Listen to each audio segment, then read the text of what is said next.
Здравствуйте! В эфире информационный выпуск Камши-Пшара. Сегодня в программе. Президент Абхазии Бадра Гунба провел совещание, посвященное обеспечению экспорта цитрусовых урожая нынешнего года.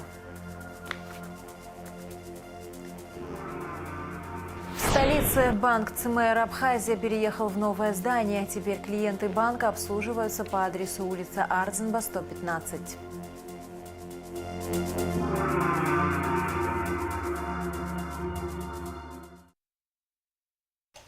Президент Абхазии Бадра Гунба провел совещание, посвященное обеспечению экспорта цитрусовых урожая нынешнего года. Бадра Гунба отметил, что крестьяне ждут сезона, чтобы реализовать урожай цитрусовых и на вырученные средства содержать свои семьи. Задача государственных служб – оказать им максимальное содействие. Однако, как подчеркнул президент, на границе крестьяне сталкиваются со многими сложностями, мешающими реализовать товар по выгодной для них цене. Накрепсо коллега, цвейшим дурэвш, тагалан, зайгух это сезон, а цитрус вчера тагалара, нянхича шуксагит хидзана джибаз дерболоз, а усква анагдзера, иссы шукса ястурцой дэйвой пшем проблему квабри хахогара староква. Уважаемый Бадр Зурабович, если говорить о прошлом сезоне, экспорт цитрусовых был успешным при плане 39 тысяч тонн. Также фактически план был выполнен 38,5. Согласно прогнозу Министерства сельского хозяйства на сегодняшний день по урожаю 25-26 года это ожидается уровень 35 тысяч тонн. Сегодня перед нами стоит, естественно, задача обеспечить эффективную подготовку к этому сезону. В рамках этого процесса у нас планируется проведение ряда рабочих встреч с нашими коллегами с российской стороны, а также с участниками внешнеэкономической деятельности, которые занимаются экспортом цитрусовых плодов. Своевременно выезжают наши инспектора по всем цитрусовым хозяйствам, берут отбор образцов для лабораторных анализов. Там на выявление сладости, для калибровки, и проводятся все необходимые меры заранее, чтобы потом не создавать какие-то сложности. На пунктах погрузки присутствуют наши сотрудники, где проводят определенную процедуру. В принципе, задержек с нашей стороны никаких нет. Для нас очень важно создание благоприятных условий для развития предпринимательской деятельности в республике, с целью увеличения товарооборота и развития экономики республики в целом.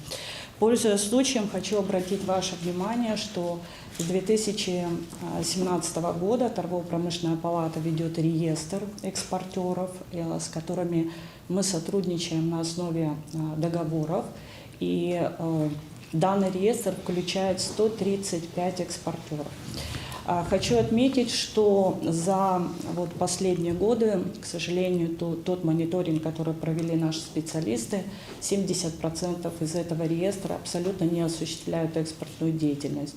То есть большая часть из них вообще не функционирует. На сегодняшний день в Торгово-промышленной палате в целом обслуживается максимум 20 производителей, в том числе экспортеры, которые занимаются экспортом цитрусовых. И за сезон 2024 года и первый квартал 2025 года в Торгово-промышленной палате обслуживалось 6 обществ с ограниченной ответственностью. За сентябрь текущего года к нам обратилось всего 2 предприятия. Крестьян, первое, что они хотели по поводу пересечения границы, да, есть препятствия.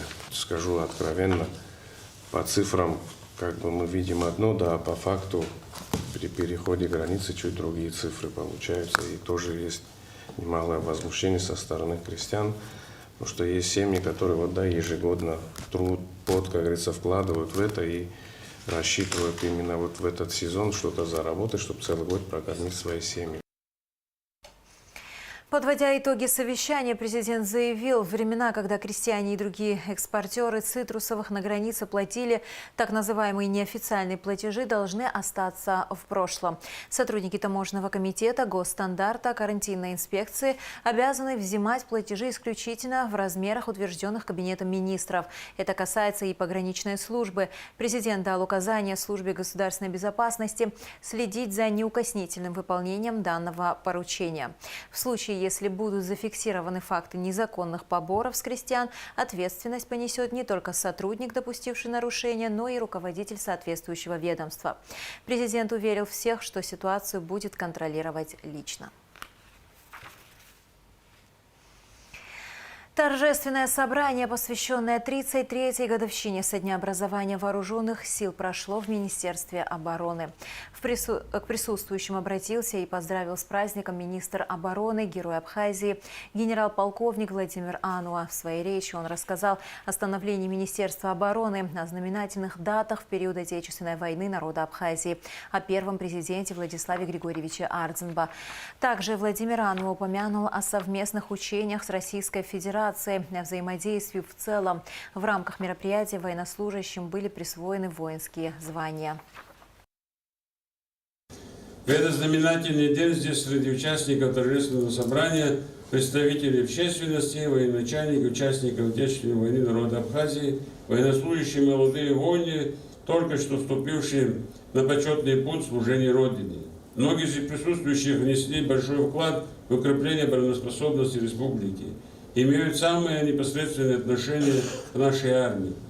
Как вы знаете, становление абхазской армии берет истоки сформирования отдельного полка внутренних войск. Еще полностью не закончилось его формирование, как 14 августа 1992 года войска Горсовета Грузии вторглись на территорию Республики Абхазия. Началась Отечественная война народа Абхазии против грузинских оккупантов.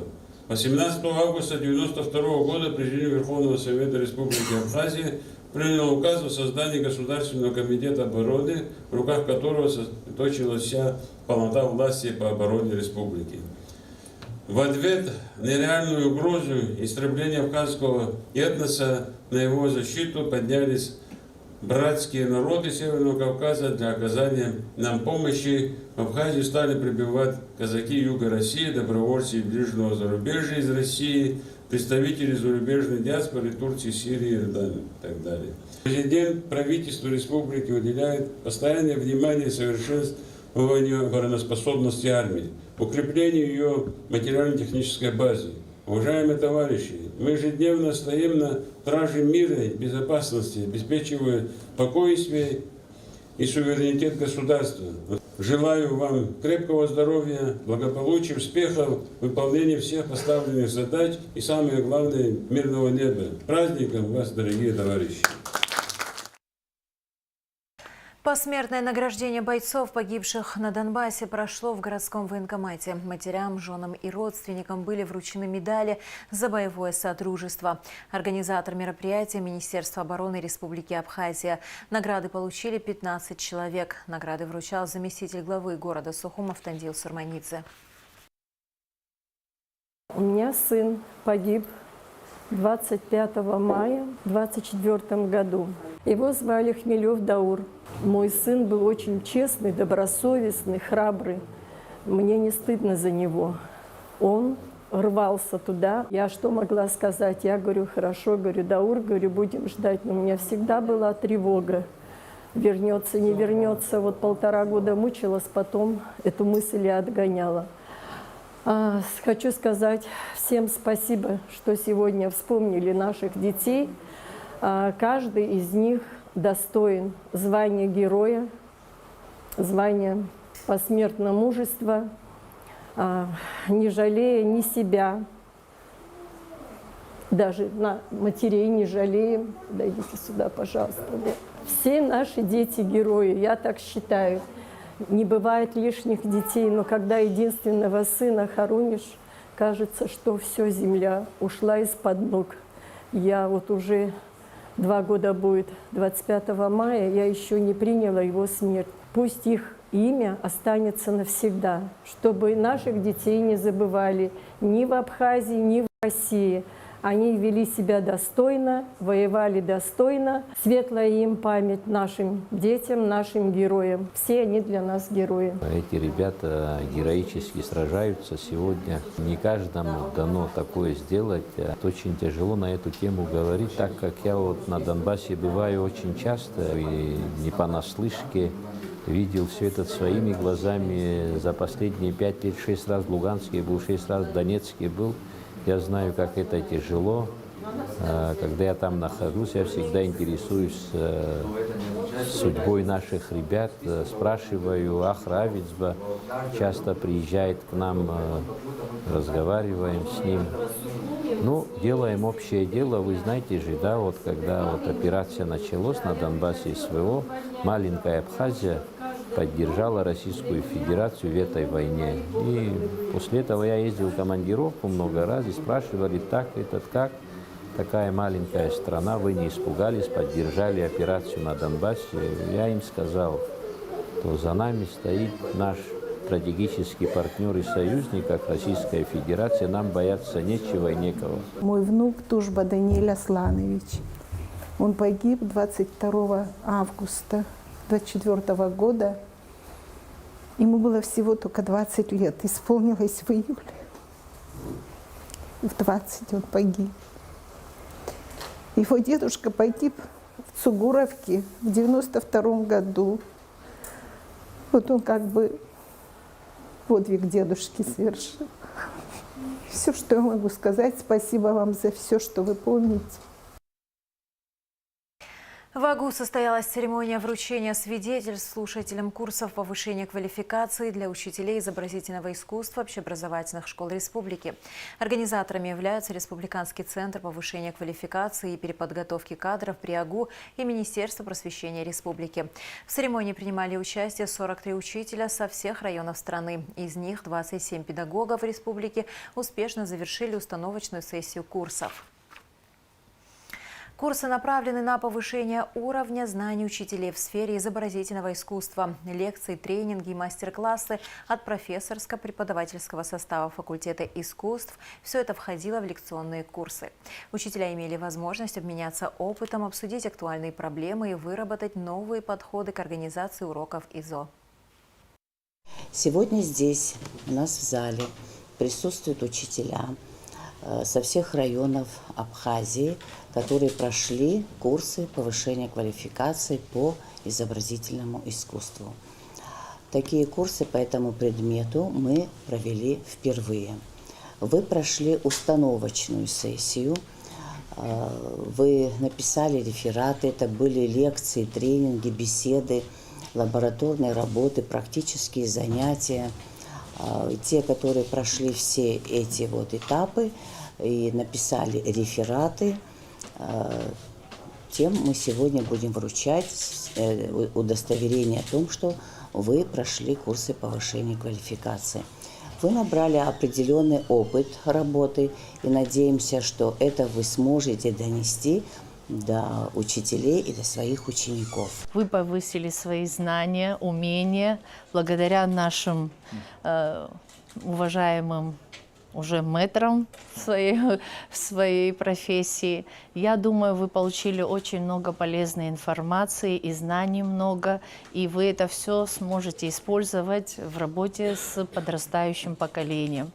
Урок изобразительного искусства, рисования в наших школах немножечко не на том уровне, на каком он должен быть. Но я думаю, благодаря вам, вашему энтузиазму, тому заряду, который вы получили от профессионалов, я думаю, этот уровень повысится и займет должное положение в общеобразовательных школах. Новый проект продовольственной и сельскохозяйственной организации «Содействие экономической устойчивости женщин-фермеров в Абхазии» стартовал 9 октября в городе Очимчира. Проект направлен на поддержку женщин, занятых в сельском хозяйстве. Он охватывает два ключевых направления – производство молочной продукции и переработку фруктов и овощей.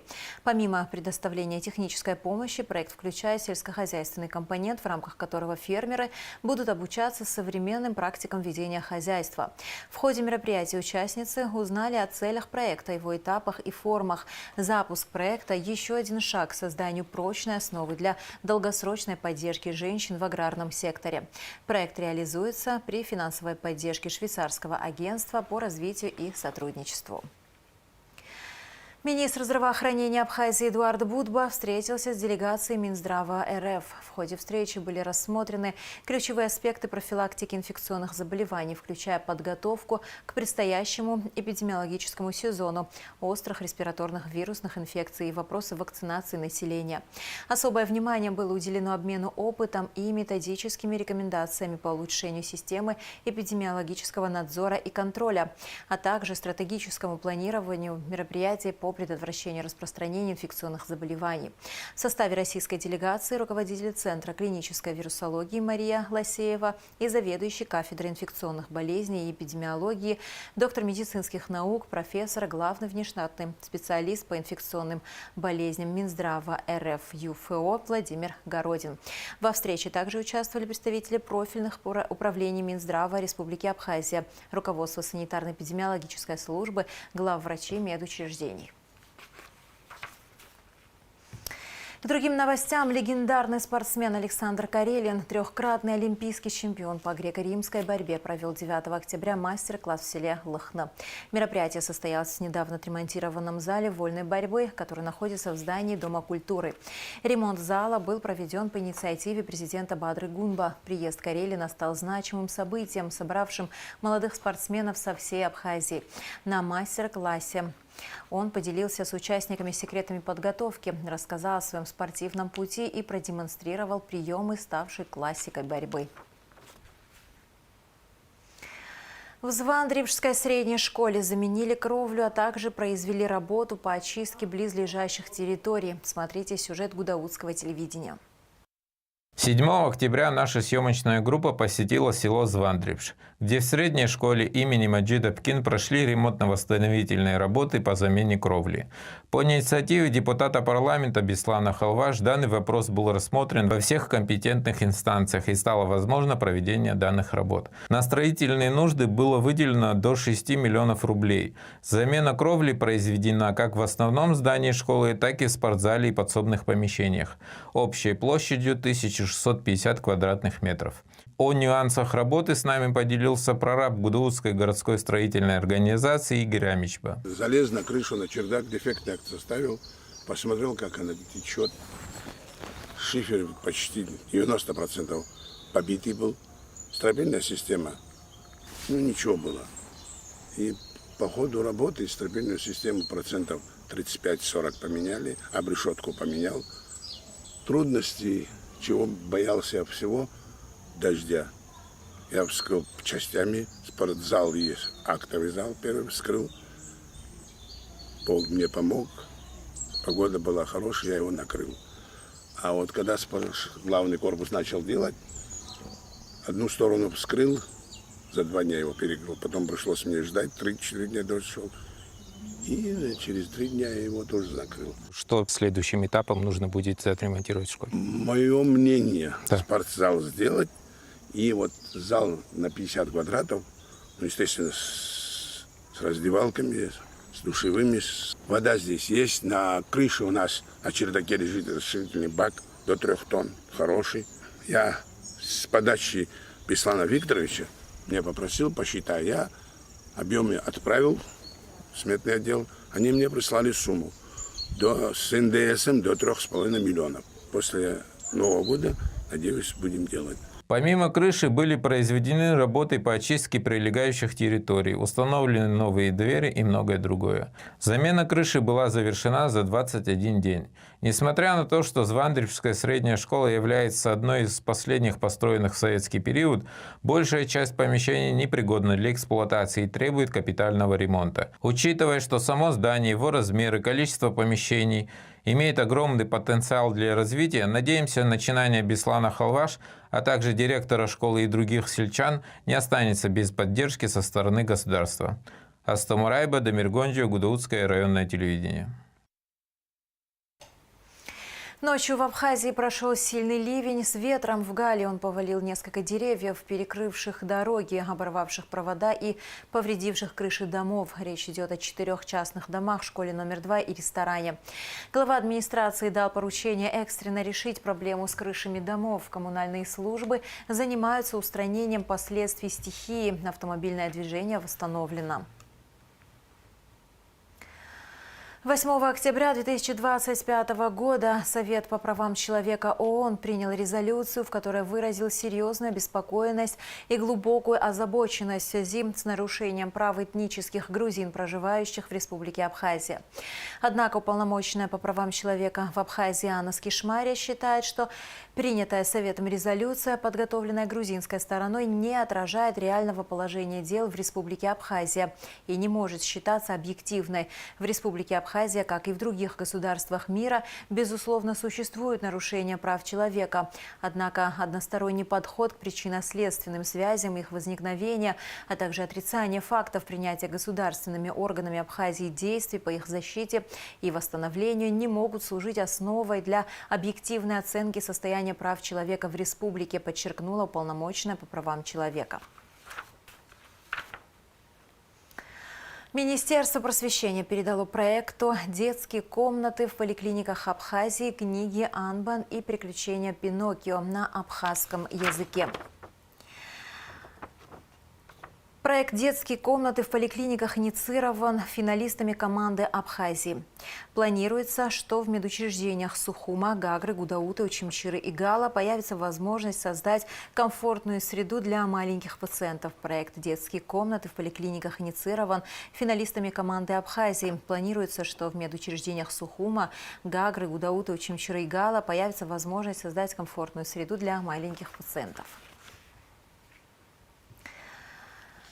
Команда из Абхазии примет участие в первом международном чемпионате Евразии по ловле карпа. Соревнования пройдут на водохранилище Кужора в Адыгее с 14 по 18 октября. Страну представят 6 человек, их разделят на 2 команды. Для спортсменов из Абхазии ловля карпа – новый опыт. В чемпионате примут участие более 90 спортсменов из России, Китая, Армении, Беларуси, Казахстана, Кореи, Узбекистана, Сирии, Вьетнама и Туркменистана. Выиграет команда, поймавшая больше всего рыбы. Около 100 пальм планируют высадить в центре Тхуарчала, сообщил в эфире радио «Спутник» глава администрации района Исидор Дочья. Он уточнил, что сосны на улице Арзенба больны. Специалисты рекомендовали срубить их и высадить другие деревья. Движение поездов временно остановлено в Абхазии. Абхазская железная дорога проводит берегоукрепительные работы в районе Золотого поста в Гагрском районе. Их завершили в течение дня, после чего движение было восстановлено. Для защиты береговой линии от размытия и защиты железнодорожного полотна от разрушения АЖД до конца года установят 190 тетраподов. Владимир Путин присвоил звание Героя труда воспитаннику сухумского футбола Никите Симонян. 98-летний Симонян получил это звание за большой вклад в развитие и популяризацию отечественного футбола. И в завершении выпуска о погоде.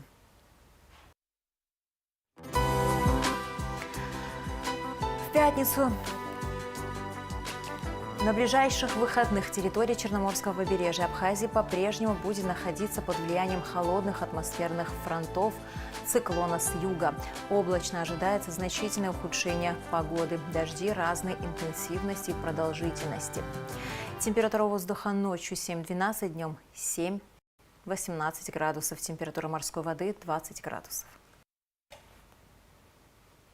На этом наш выпуск завершен. До скорых встреч в эфире.